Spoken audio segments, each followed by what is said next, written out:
Hello, my dear students. I welcome you all to my channel. Today, we are going to learn an English chapter of class 8 from the NCERT book Honeydew. And it's the chapter number 1. And the name of the chapter is The Best Christmas Present in the World, written by Michael Morpurgo. And yes, we are going to learn part 3 of this chapter because first and second part we have already learned in my previous videos. So let's quickly start with this. But before that, students, if you are viewing my video for the first time, do subscribe my channel and hit the bell icon so that you get the notifications of my latest upcoming videos. And if you like my video, do hit the like button. One more thing, students, you even find 9th and 10th standard English NCERT explanation in this channel. You can go and check it in the playlist and also inform to your friends. So quickly, let us revise about the author, which we have already seen in my previous videos. And so quickly we'll revise here that the author is Sir Michael Andrew Bridgemore Purgo. He is an English book author, poet, playwright, and librettist who is known best for children's novels such as War Horse. And we have already seen that the author had got the letter, he read it. That was a loving letter written by Jim McPherson to his loving wife, Connie McPherson. Now the author is having the letter. Now let's see what he's trying to do with the letter. He says that he folded the letter again. After reading it, he slipped it carefully back into the envelope and he kept awake all night.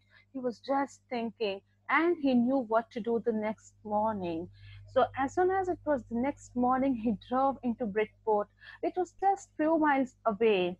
Then he went and asked the boy who was walking there with his dog as to where is Copper Beaches in house number 12, because that address which he had found, it was written in the envelope. So along with the help of that, he asked the boy and he was finding the house. And to his surprise, he saw that there was nothing but a burnt out shell, the roof gaping, the windows boarded up. And it was shocking to see him that the house was not no more there. It was just burnt and turned into ashes. So he says that the author knocked the house of the next door and he just asked if anybody knows that whereabout of the Mrs. Macpherson, that where has she gone, what happened to her. So there was a old man over there who was in a slipper. So he said, "Oh yes," and it seems that he knew her well. So he just went on adding that, "Oh, she was a lovely lady," and he also said a bit muddle-headed she was, means a kind of confused and mentally disturbed kind of lady she was, but it was at her age it was entitled to be because she was 101 years old. So students, yes, as the human beings that grow older, they start losing their health, wealth, and even the physical ability is they start losing it. So that was the condition of this lady here. So she was poor 101 years old lady, and she had been in the house when the fire had gone.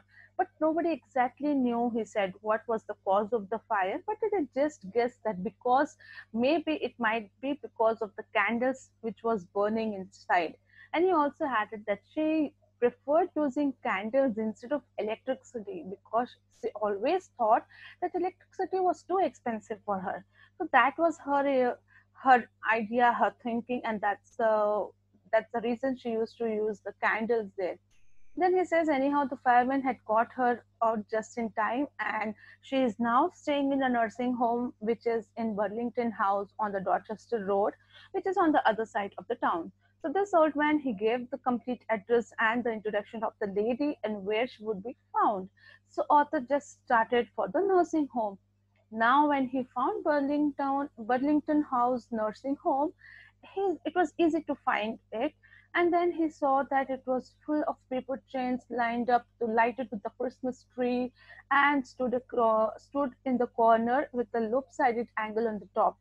He just waited there and he saw everything because it was a Christmas Eve, students. It was just a day before that Christmas festival was celebrated, and it was just a Christmas season which was going on, was still going on. So he just went there, he waited, and when the matron came, he said, "I'm a friend. I have come to visit Mrs. McPherson and I have bought a Christmas present for her." Then he could see the dining room, and everyone was wearing caps, paper hats, and singing the chorus. And even the matron had joined them, and she also was looking very happy along with them. And she even offered a mince pie to Arthur, it seems, which he also enjoyed the party a bit. And then she took along him to the corridor, and where exactly Mrs. Macpherson was staying there. And Mrs. Macpherson, she added, that is not with the others. She is not able to adjust and mingle with others because she is confused rather in some thoughts. We don't know why. So we thought it's better for her to take rest for the day. So she is here. And she also added that there are no family members of her. Nobody comes to visit her. So maybe she is so sad and lost in thoughts. And she also adds, "So now I'm sure that she'll be very happy to see you." And she took him to the conservatory, means a room where there was a garden and the glass opening, so that the way the trees and plants were grown along with the attached with the room. So there she was sitting with the wicker chairs, and she was just gazing and seeing the plants around which was left there. And there, only in the conservatory room, there the author was left by this matron, and she went away. Now, now the author says when he went inside, the old lady was sitting in a wheelchair, and her hands folded, and she had kept it in her lap. She was having her silver white color hair pinned into a wispy bun. Now the author is describing the physical appearance of an old lady here, and she was gazing out at the garden. So author said hello, and she turned around and looked up at the author very vacantly, means very surprisingly, and trying to identify and just see who has come to meet her. Then the author said, "Happy Christmas, Cody." And he just continued that I found this tin box, this letter, and he just went on saying all the things what had happened, how he received that letter, how he read. And as he was speaking, her eyes was just struck into the author's face, and he just explained everything. But the lady, she was not able to understand, or she was not paying attention to his words, to the author words, but she was just lost. And suddenly her face becomes suffused, means it spread somewhat of glow spread into her face. A sudden glow of happiness was there throughout her face, and whatever explanation the author was saying her, she was just absent-minded and lost in thoughts with a big smile in her face.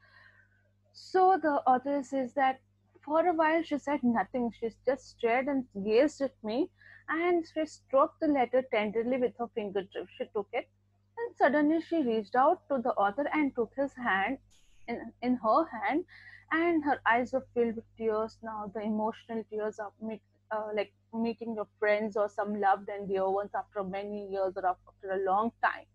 So she was emotional, and her eyes were filled with tears. Now she says that you told me you would come home by Christmas, dearest, and you are here today. The best Christmas present I have received any time in my life. She says all these things to author, the writer there. Come closer, Jim, dear. Sit down. I sat beside her. Now she's mistaking her, and she's thinking that the person who has come is her own husband, Jim. And she's just continuing, "Come sit down beside me," and she even kisses his cheek. And she just again continues and says, "I read your letter every day, and every time I keep it with me, and whenever I read it, I feel as you are with me and you're sitting just nearer to me. And now, because you're back, you please read your letter to me once more so that I can hear your loving voice. And would you do that for me, Jim dear?" She asked like that, and she says, "I just want to hear your voice once again. I would love so much hearing your voice. And then perhaps we'll have some tea." She's just continuing after the letter, after reading the letter, "We'll have some tea. Then I have made you a nice Christmas cake, marzipan, which you like very much. It's a favorite, and I know how much you love it." And so on. She goes on saying each and everything. She just recollects her memories with what she had with her loving husband. And the author is totally shocked, and he is not able to say that that lady is misunderstanding him, because the happiness he saw in her face, the long awaited uh, the long awaitedness of the loved one, he what he has seen, he did not wanted to make her sad at that the moment. So he just sat quietly and did not say anything, and he was just looking at her whatever she was saying. So this is a kind of love what you have for your loved ones when really you are missing and when you're not near to you. So this is a letter and the lesson which we have today to read, a loving lesson, and it gets over here. The lesson finishes here. I hope you understood it and you liked it. So thank you for watching my video. If you liked it, do hit the like button. Thank you.